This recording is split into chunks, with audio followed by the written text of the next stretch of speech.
Very good. So with this preamble, it is time to kick off the debate, and it is my pleasure to introduce our first speaker, Uwe Sassenberg. Uwe is the project leader of the CAROTS project, and I'd now like to welcome him. Uwe, are you with us?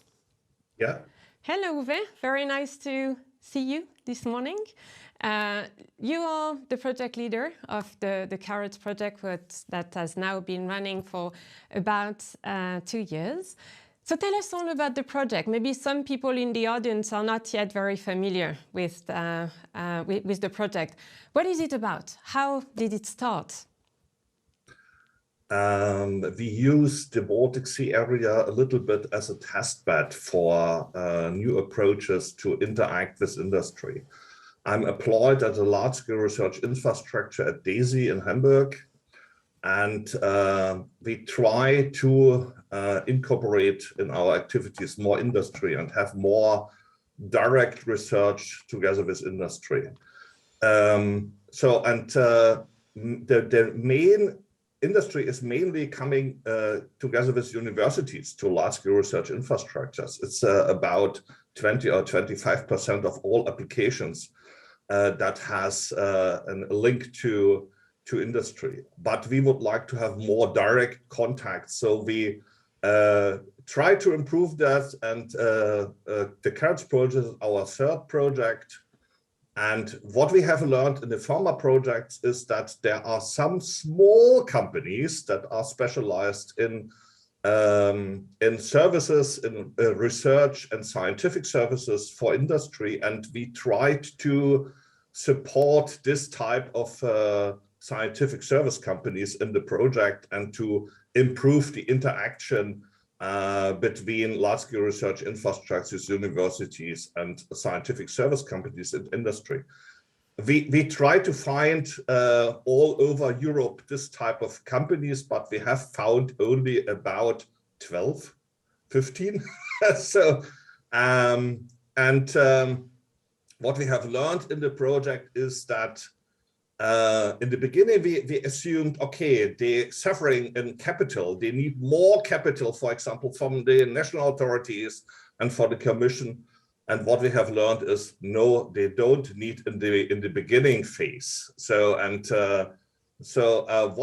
the beginners need in this area is knowledge transfer. And that's why we have set up a startup school, a specialized startup school for new founders of this type of companies. And we have formed or we supported forming the Mixen network that is a collaboration of the scientific service companies in Europe. Uwe, just tell us again, in one sentence, what is a scientific service company so that everybody understands? A scientific service company is a specialized company in providing measurements for industry and at analyzing the results and prepare the results for industrial users. They are private-owned, profit-oriented, and so they are compared to a research technology organization not supported by government. So, and I think that is really a market approach, and it is sustainable. Excellent. Why are we here today, Uwe? We would like to show you a little bit our results. So we would like to improve the interaction with our community. We would like to give you a new view to the possible interaction between industry and universities and large-scale research infrastructures. You will see, I think we have done a lot in 2.5 years. So we have some results to show, and Ron will show you a study about the potential of this type of scientific service companies. So you talk about the findings of the project. Do you want to give us just a quick overview, quick highlights? as I already said, we have learned, okay, they don't need venture capital in the beginning. They need in the beginning only a computer, a lot of contacts, and a phone. That's it. So, and knowledge, of course. And and what we have learned is, okay, in the beginning, if we would like to support new founded scientific service companies, we should transfer knowledge. And what we achieved is that we have gotten some of the successful CEOs and founders of this type of scientific service companies agreed to widespread their knowledge. Means practically really examples. For example, they have opened up their calculation of prices, and that has been realistic. So it has been a special type of a startup school, is in a very small niche. And what we have learned is also that you have an organic growth in this type of scientific service companies. So you have not a lot of synergies inside of this type of companies, because the experiments and the advice must be given by people.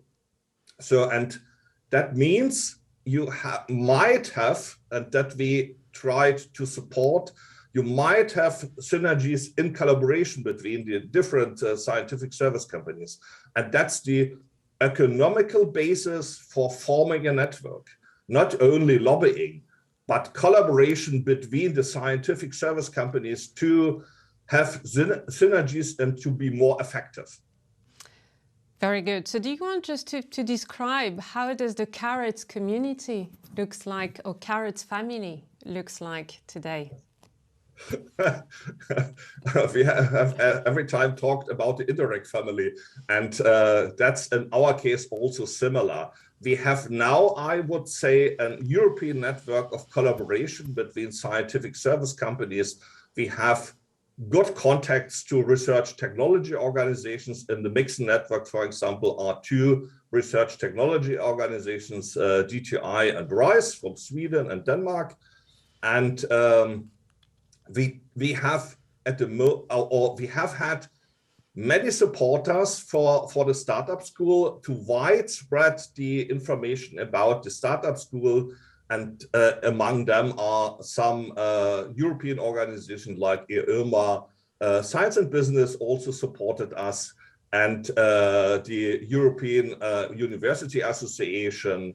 In the Baltic Sea, the Baltic Sea University collaboration. So we have a lot of contacts, and we would like to intensify our collaboration in future. We would like to form a European network, and we would like to have what we also have seen is that scientific service companies are active in less innovative countries, and we would like to have more member states from South and Southeast and East that collaborate with us in the case of scientific service companies to bring forward the scientific community in their own countries, plus to interconnect on the European level this type of scientific service companies, and in that manner also interconnect the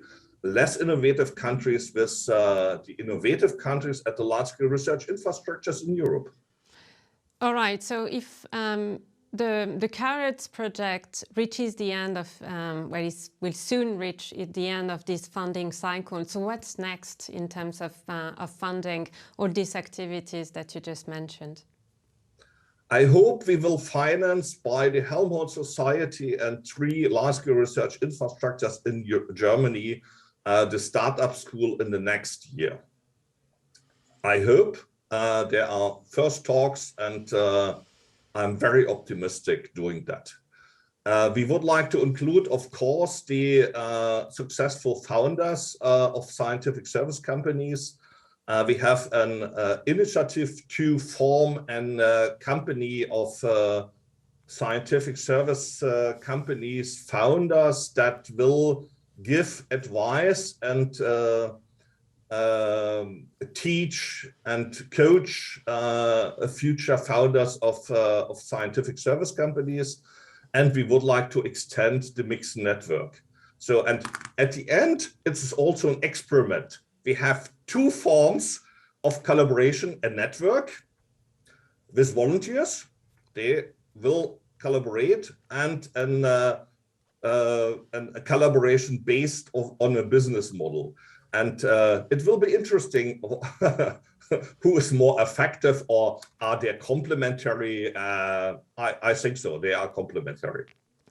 Uwe, in this conference, we have a fantastic lineup of speakers. Some of them have been involved in the project, others are external, especially there are some commission officials. What do you want to tell them, to tell the speakers, but also actually the participants in the audience? What do you want to ask them? The problem at the moment is that scientific service companies are not visible in Europe. And we would like to improve the visibility via the conference, of course, too. And we would like to, I would say, form an initiative of people that support the idea that scientific service companies might be a puzzle stone of better collaboration between industry and science in future. And after the conference, I will contact some of the participants asking for forming somehow, or to start a discussion how we might collaborate in the future. That's very good. And I also take this opportunity to remind you all that at the end of the conference, there will be a networking session where you will be able to meet some of the CAROTS project representatives in case you want to know more. But Uwe, thank you very much. I think you've set the scene perfectly. So we'll now look at the economic impact of these scientific service companies. Uwe, thank you. And